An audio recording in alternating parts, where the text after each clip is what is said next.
Spanning the length of the alphabet from A to Z, it's Alan and Zoe. But mainly Alan. You listen to Mid-Morning Matters with Alan Partridge and my little pocket ray of sunshine, Zoe Scott. Speaking of sunshine, Alan, have you treated yourself to a sunbed last night? No? What about a spray tan? Don't think so. Morning, everyone. You're listening to MMM with ZS and AP or ZAP.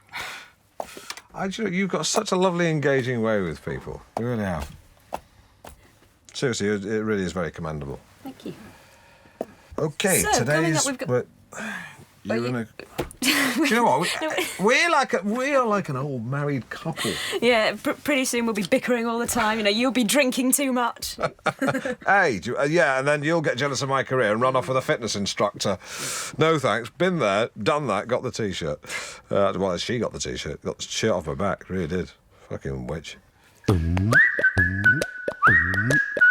I just found that when she strayed from historical fact into the realms of conjecture, I was all too aware of the author's hand, and that took me out of the story. Apart from that, I thought it was a very good first effort. Yeah, I've got to say, I'm a little surprised, Crispin. I found that Mantle's main characters are scorchingly well rendered. And the sharp-clawed machinations are presented with non-stop verve in a book that can compress a wealth of incisiveness into a very few well-chosen words. That's just word for word what it says on the back of the book. That's my book of the week. That's Hilary Mantle's Wolf Hall. Oh! Can't wait to get my teeth into that. It sounds great.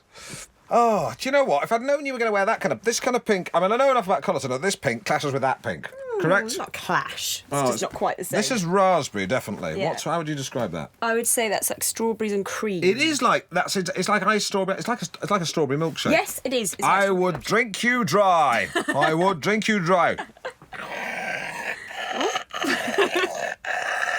very good.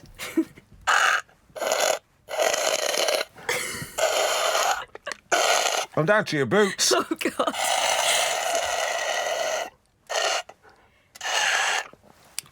Okay. Can I have another? Oh. I'm still thirsty.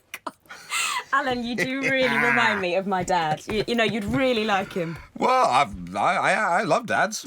I am a dad. I've got a dad. Well, I had a dad. Oh, what was he like? What was he like, my dad? I remember one birthday he bought me this big red cake in the shape of... Space rocket? No. Train? No. Football? No, it was a rectangle. And I remember he came up and said, "Delivery for Mr. Partridge." Oh. I was so excited. I banged into the table and, oops, the cake went everywhere. Oh. My dad walked up to me in his blue 60s drainpipe suit with a red bow tie he insisted on wearing, and he said, "You will never amount to anything." He said, "You're that to me." Imagine saying that to a 7-year-old kid. Alan, that's terrible. That's not the end of the story, because as he turned round to storm off, he slipped on the cake, legs went flying, banged his head, and he needed 11 stitches. And I was glad. This is a little itty-bitty of Scritty Politti.